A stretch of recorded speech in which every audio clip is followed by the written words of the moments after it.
No, no, no, no, no. Stay savage, your boy ShinoBeenTrill, what's poppin'? So we talked about the joke gun, but this is gonna be the full review of Boruto episode 65. And let's start off by saying this. It's the best anime fight of 2018. I know a lot of you guys might not agree with that. I get a lot of My Hero people in my mentions talking about All for One versus All Might and stuff like that. And then we got people talking about Deku versus Todoroki. And I'm just looking like, what? Bro, what? Bro, huh? What are you talking about? Like, literally, My Hero fights are literally like 1 or 2 to 3 punches with some flashbacks and another big old flashy punch or something like that. And then it kind of ends. Now, one fight that I will say was really nice in My Hero was Deku versus Stain. But, like, that's not comparing to this. A lot of people trying to compare and just contrast these two things. And this is like, it ain't happening, because the way episode 65 was choreographed, it was just basically on par, like with some real next level shit. This was literally like Naruto versus Toneri on the moon, literally when they had a big budget for the film. I apologize, my notifications have been going nuts because I've been talking shit. But as far as the movie goes, everything has been put together, executed really well. You saw how like they completely changed everything. The budget really went into this. Like the movie budget went into this. They thought the movie budget was a trailer, bro. They literally had enough for a trailer, and then they bopped it with this. I'm talking about like that shit came out so immaculate. I was just like in awe. The whole time I was watching it, I was just like I'm dead ass. Like, it got to the point where we got Momoshiki.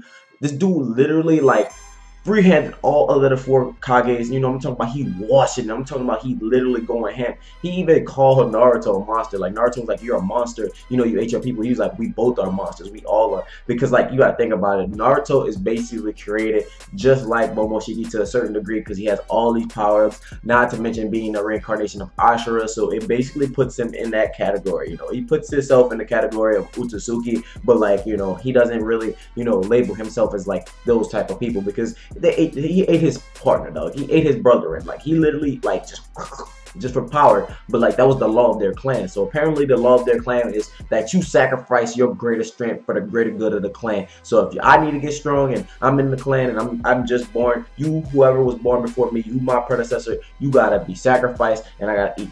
Like, that doesn't sound right. I'm about to say I gotta eat your ass, but not actually eat your ass. I'm talking about like the fruit, bro. But anyways, like as a whole, this episode was well rounded. It was well executed. They did everything well. They played off their strengths. You know what I'm saying? They went with a lot of the things that people were saying they didn't really like. Like they were like, all right, we gotta get this in the flow of motion, and we gotta get it properly executed. And they really made it fluent. I know a lot of people are wondering why we had those 2 weeks of breaks, but like shit, this makes it up for it. Like literally, I understand why they did it, because like I'm talking about, it got to the point where I was just seeing Gaara like really going ham, and I was like, yo, Gaara wasn't doing this shit in the movie. Like it got to the point where, you know, Momoshiki was about to literally savage Gaara, and Gaara literally, you know, defended himself. Now obviously Momoshiki has some pocket powers. Like he pulled out some Kushina shit, dog. I ain't even gonna lie, when he used his hair to grab Gaara, I was just like, yo, is this man Kushina? When the fuck did a Otsutsuki member start using their hair as like they jutsu as their weapon, dog? It got to the point where his hand-to-hand combat was so ridiculous, and he was basically washing all of the Kages, bro. I'm talking about he was washing them, into the point where Naruto and Sasuke had to literally stand up and let it be known, look, you washing them, but we two, we are the big dogs in this world. We run this planet. Us two right here, as in the Hokage and the Hokage shadow. The shadow, which is Sasuke, and fucking Naruto. Like, literally, they let it be known. Like, it was time for them to go 8. I'm talking about complete primal. It got to the point where even Momoshiki was, like, trying to run down on Naruto. Naruto was literally running up the hand-to-hand combat with him, and Momoshiki was even surprised that Naruto could keep up with him in his base form. And then they was even, like, running fades with him in their base forms. Not to mention when they hit up the power-ups, you know, we seen the Mangekyo Sharingan, the eternal Mangekyo Sharingan activate alongside Sasuke's Rinnegan, and then Naruto in his Kurama Link Sage mode, you know what I'm saying? Plus, you know, he has the Ashura Chakra backing him up, and Hagoromo Chakra. I mean, he doesn't have his seal anymore. Sasuke doesn't have his seal anymore. And that's the thing for me. Sasuke has 1 arm. My dude has been handicapped this whole entire time. Just imagine how quick this would have been over if Sasuke had 2 arms. I don't know why Sasuke like, oh, I'm just live with this curse and live with 1. Bro, go get another another arm. Like, they can literally give Sasuke another. Sasuke can get another arm and train to get back to normal with his one arm. But not to mention, he can literally just pick it up and be fluent, because not like you guys already know, he was ambidextrous. I always say that wrong as shit, but he can use both right or left hands. Like, it wasn't really a thing for him. Obviously, his left hand was his dominant hand, just so it could go with the flow of the story. So Naruto could be like the right hand, and they could put the sun and moon together essentially. But like, we seen Sasuke go hand with both hands. He didn't need one hand or the other hand. He could literally fight with either or. But like, if he had both of them, I feel like this shit would have went way quicker than what it went. I think that's probably why, like, they was just like, you know what, we just gonna handicap Sasuke, because like, if we don't, Sasuke gonna continue just to run and wreak havoc on shit, because like, Sasuke is really strong. He's the GOAT.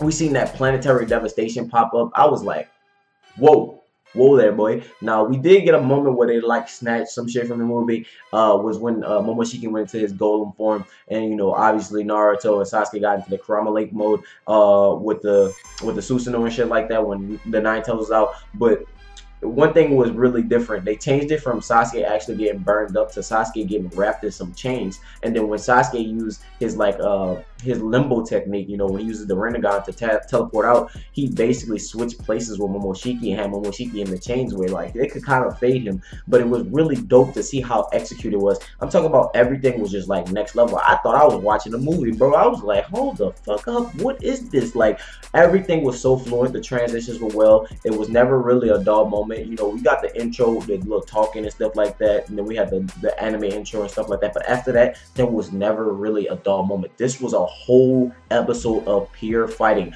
Like, a lot of people like to brag and boast about My Hero's fights and stuff like that, but like, for the most part, when we're watching My Hero fight, you know, it usually lasts the 5 or 10 minutes of the show, or like 5 to 7, 5 to 8. This was the whole entirety of this episode. The whole episode was non-stop action. I'm talking about a complete fight. There was no like slowdowns, there was no dropbacks, there was no backstories, there was no no flashbacks. This was just all throwing hands. This whole episode was just complete throwing hands. I'm talking about they was throwing hands from the time the episode started to the time the episode ended. It was dope to see Momoshiki, you know, obviously execute some of Kishiki's moves in here. It lets us know that if you absorb the power of a previous person, you get their power, and that's something we see later on in the series when Boruto has the Karma Seal. A lot of you guys already know what's going on.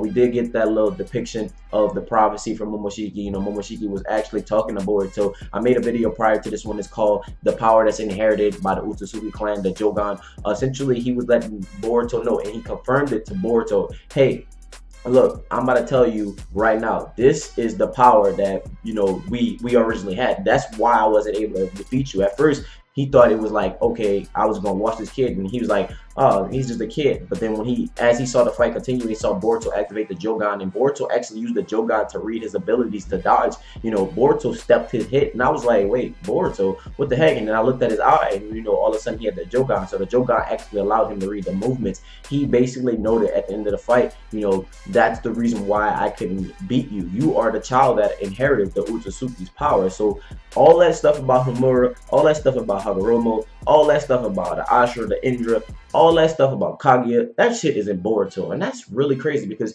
you guys already know he's a mixture of a lot of different things. He has Uzumaki in his blood, you know, he has connections to the Ashura, you know, and then Naruto actually has connections to the Senju, you know, which has connections to the Uchiha, and then he has connections to the Hyuga, you know, which is connection to the Indra, and it's just like all over the place. So the Indra is basically Uchiha split into the Hyuga and the Uchiha clan, essentially. So you see like this triangle and these chains, and it's like this, basically this history pyramid, or like tree, like a family tree, I would essentially say, or bloodline, like all connect to Boruto, and it implements and let us know these are the reason why he has these power-ups, and it kind of confirms it. We had Sasuke actually confirming Boruto's technique is called the Vanishing Rasengan. It's not like a regular Rasengan, and I always said that it was Boruto subconsciously putting wind style on it, and I used to say it a lot, and a lot of people didn't believe it, but Sasuke even said this in the movie. You know, he said it, but they didn't go in depth about like what it was and how it's executed. But like, if you look at like the way they did it in the show, they actually give you a more of a better insight to understand it. And even Naruto was completely surprised and appalled, way more than he was in the movie.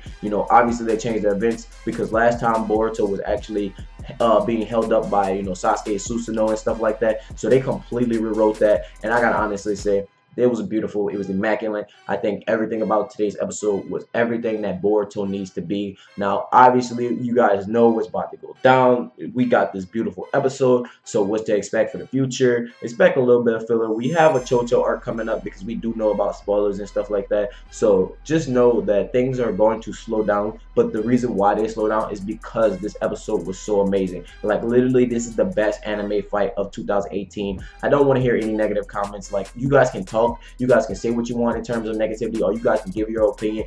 I'm not listening to it. I'm not responding to you. I'm not even saying nothing back to you. As far as, like, constructive criticism go, I'll definitely hear you out with that. But, let me know your personal thoughts and personal opinions, as always, in the comment section below. If you guys enjoyed this video, make sure you hit that like button. Let me know how you felt about Boruto episode 65. Let me know how you felt about Momoshiki's new form, the way he handled things, the way he ran the fade against all the Kages, because even the Kages were completely in awe. It got to the point where the Sushi Kage was like, yo, can we just blast this dude with some crazy ninjutsu? Like, yo, can we just off him? And then everybody was like, yo, you can't, because literally if you do that, it's going to basically put us back at square one. And then Katasuki just came in there and messed shit up like he did in the movie. I was completely disappointed with that. But with that being said, finally, my name is ShinoBeenTrill. Stay true and stay real. Make sure you hit that subscribe button for daily content. Don't forget to cut on notifications. And with that being said, finally, I'm going to get out. See you guys later. Bye.